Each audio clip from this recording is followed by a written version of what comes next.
Joining me, senior Congress leader and Lok Sabha leader of the Congress, Deepender Hooda. Deepender ji, bahut shukriya. Thank you for taking the time out and joining us. There have been, back-to-back incidents. Of course, the reasons very different. In this case, there is a para-athlete who's been murdered because he stood up for women, who were being harassed at a wedding. And then cold-blooded murder there, a clear law and order problem in this particular case, Deepender ji.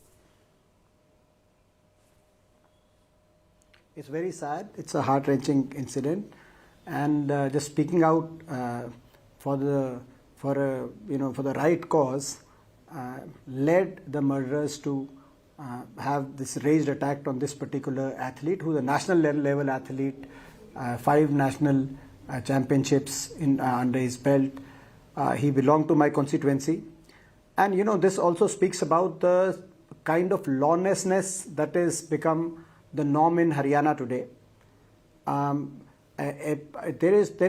Nobody seems to be taking the law and order situation seriously at all. If you look at all the figures presented by government, their own government, by union government, Modi government, according to the National Crime Record Bureau, Haryana tops in most of the crime categories. Haryana is number 3rd in the country as far as murder rate is concerned. Haryana is number 1 in the country as far as crime against women is concerned. Haryana has seen the highest increase as far as drug overdose related deaths are concerned and drug related FIRs are concerned. So, and organized crime itself, I mean, there are, according to the admission of Haryana government itself, more than 80 organized gangs are operating within the territory of Haryana. Some are operating from jails and some are operating from even some of the foreign countries. People are getting extortion calls. That has become a norm. And the police, Haryana police itself, what's going on with Haryana police itself is highly questionable. You saw 2 senior officers committing suicide recently, ADGP rank and sub-inspector rank police officers in Haryana.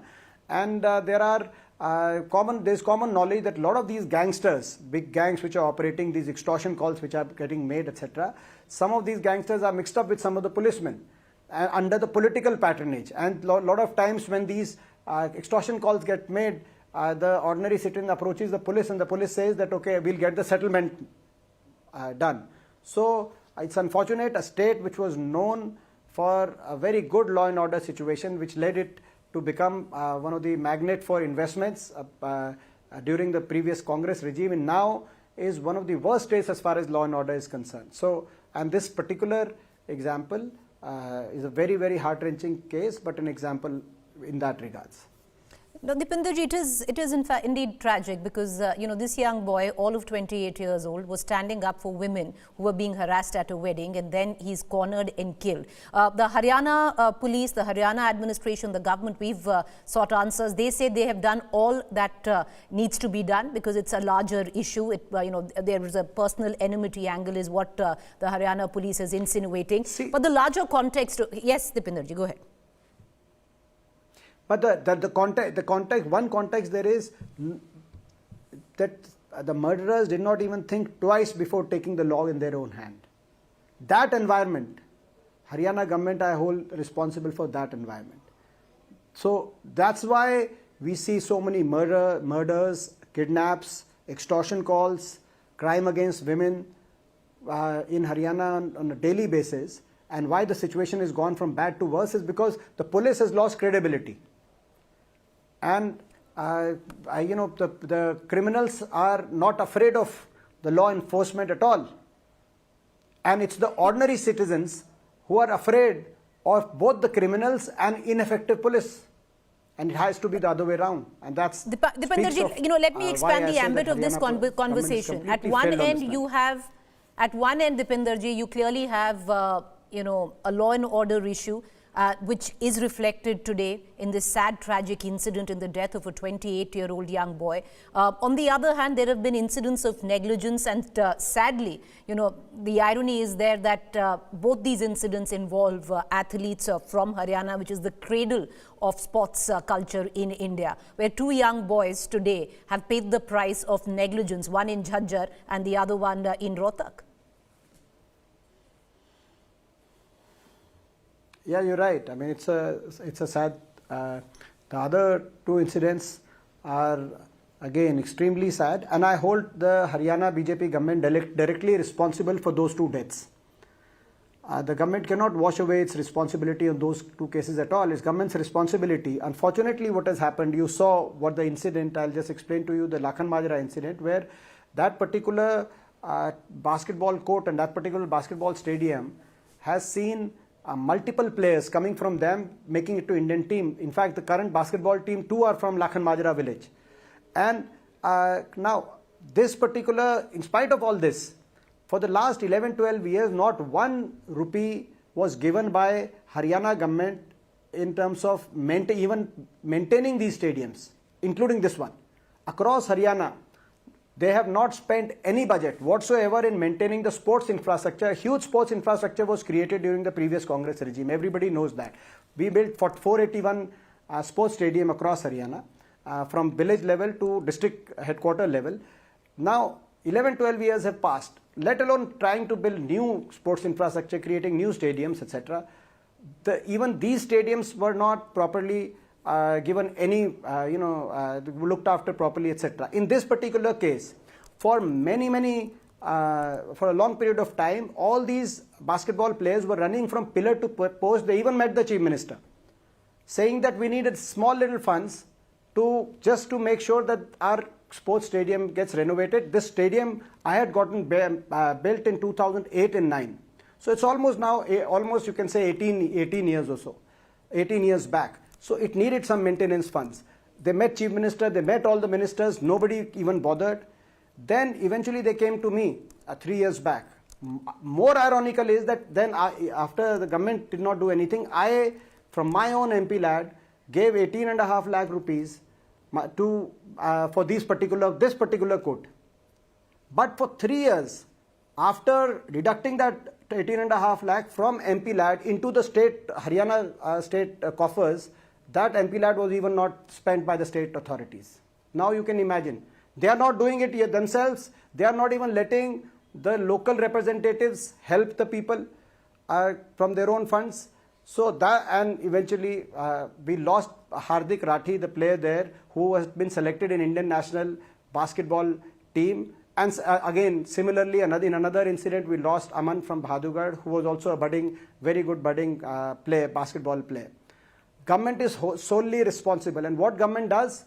Today, the sports department of government of Haryana has said that it had nothing to do with this particular incident. So they are saying that it's not our responsibility. Why? I mean, I'll give you a clear example of why the sports department is also responsible. In this particular Lakhan Majra stadium, a sports nursery, basketball sports nursery was being run by the sports department. Nursery had started during our time. But for 12 years, not one single coach has been recruited in Haryana. Now you see, you call Haryana the sports cradle, but for 12 years, no sports recruitments. So there are no shortage of coaches because not one coach has been recruited. So they stopped the nursery there.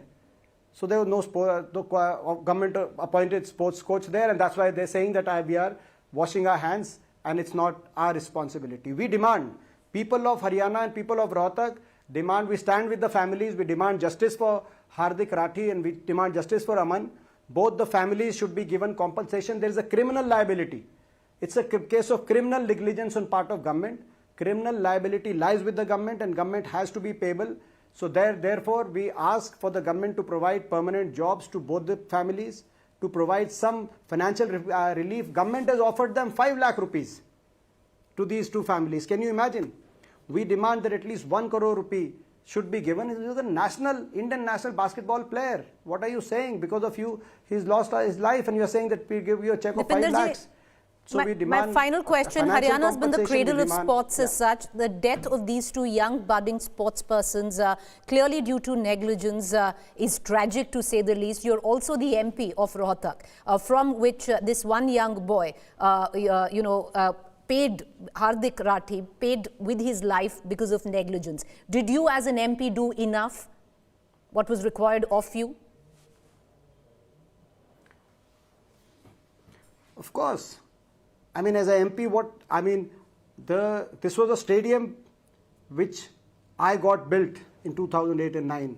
And I'm proud of the fact because this particular stadium produced so many national players after that. Even today, two national basketball in our team, 2 players are from that particular village. When the government of Haryana said we are not going to give any funds, I gave 18.5 lakh rupees. But for 3 years, I gave them back in 2023, November 2023. But for 3 years, the government of Haryana refused to spend that money on this stadium. They took the money away from MP lad into their own treasury, but the money was imprisoned in their treasury, government of Haryana treasury. And then they refused to spend a single dime on this. And then, as a responsible MP, while I'm seeing this completely dilapidation of all the sports infrastructure in Haryana, I raised this issue multiple times in the parliament. Last year I gave a speech. You know, as far as Khelo India is concerned, which is a scheme by Government of India, 3,500 crores of that budget that Khelo India has, in 28 states, Haryana got the lowest amount, just 80 crores. And states like Gujarat got 600 crores, 605 crores. So a state which gets you most medals in Khelo India budget from Government of Haryana is given the lowest budget. I raised that in Parliament. I've been trying to fight for a right, yes. I mean, for a right which is, it doesn't take anybody to figure out that you have to at least maintain our sports infrastructure. And when the sports infrastructure is crumbled across the state and we are having these sports related deaths, what are you going to say to our next generation? Fair point. We're going to leave it at that because major sports facilities today are directly managed, and I just want to put that on record, on the Sports Authority of India, which is SAI, but the state as well has a huge part to play to keep nurturing the cradle of sports. I appreciate Deepender ji for taking the time and joining us on this subject. We're going to continue to follow this closely. Appreciate your time, sir. Thank you.